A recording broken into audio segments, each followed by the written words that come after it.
കുട്ടികൾക്കെതിരെയുള്ള ലൈംഗികാതിക്രമങ്ങൾ നാൾക്കുനാൾ വർദ്ധിക്കെ 12 വർഷം മുൻപ് പീഡനത്തിനിരയായി കൊല്ലപ്പെട്ട 2 വയസ്സുകാരിയുടെ ഓർമ്മയിൽ മാതാപിതാക്കൾ. കേരളത്തെ ഞെട്ടിച്ച സംഭവമായിരുന്നു തിരുവനന്തപുരം പൊഴിയൂർ പീഡനം.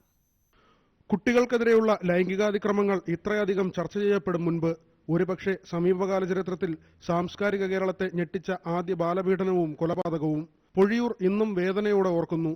തിരിച്ചറിവാകാത്ത പ്രായത്തിൽ കൊടും ക്രിമിനലിന്റെ ക്രൂരമായ പീഡനത്തിൽ ജീവൻ നഷ്ടമായ 2 വയസ്സുകാരിയെ.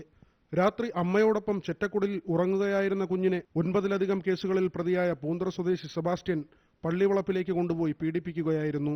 കുഞ്ഞു ജീവൻ പിടഞ്ഞു തീർന്നു. തിരുരൂപത്തിനു മുന്നിൽ അരങ്ങേറിയ പൈശാചികതയിൽ ഹൈക്കോടതി പ്രതിക്ക് വധശിക്ഷ വിധിച്ചെങ്കിലും സുപ്രീം കോടതി ജീവപര്യന്തമായി ഇളവ് ചെയ്തു. എൻ്റെ മോള് മരിച്ചപ്പോൾ ഞാൻ അനുഭവിച്ച വേദന ഇന്ന് ഓരോ സംഭവം നടക്കുമ്പോഴും ഞാൻ TV കണ്ടാലും എനിക്കത് സഹിക്കാൻ പറ്റൂല.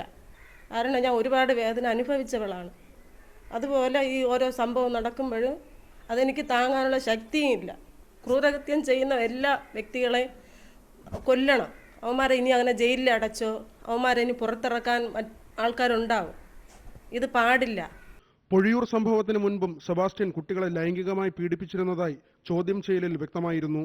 കടലിൽ മരിച്ച നിലയിൽ ചെറിയ തുറയിൽ 9 വയസ്സുകാരെ കണ്ടെത്തിയത് പ്രതി നടത്തിയ കൊലപാതകമാണെന്നും തെളിഞ്ഞു. കുട്ടികൾ പീഡനത്തിനിരയാകുന്ന ഓരോ സംഭവവും ഈ മാതാപിതാക്കളെ കൂടുതൽ വേദനിപ്പിക്കുന്നു.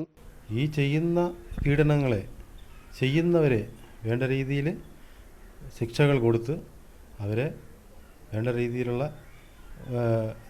നിയമത്തിൻ്റെ മുന്നിൽ കൊണ്ടുവന്ന് അവർ നല്ല ശിക്ഷ കൊടുക്കണമെന്ന് ഞങ്ങൾ ആഗ്രഹിക്കുന്നത്. ഒരിക്കലും മായാത്ത ഉള്ളുപൊള്ളുന്ന നൊമ്പരമാണ് ഓരോ കുട്ടിയും അനുഭവിക്കേണ്ടി വന്ന ക്രൂരപീഡനം. നിലവിലെ നിയമങ്ങൾക്ക് കാർക്കശ്യം ഇത്ര മതിയോ എന്ന് ചിന്തിക്കേണ്ടിയിരിക്കുന്നു.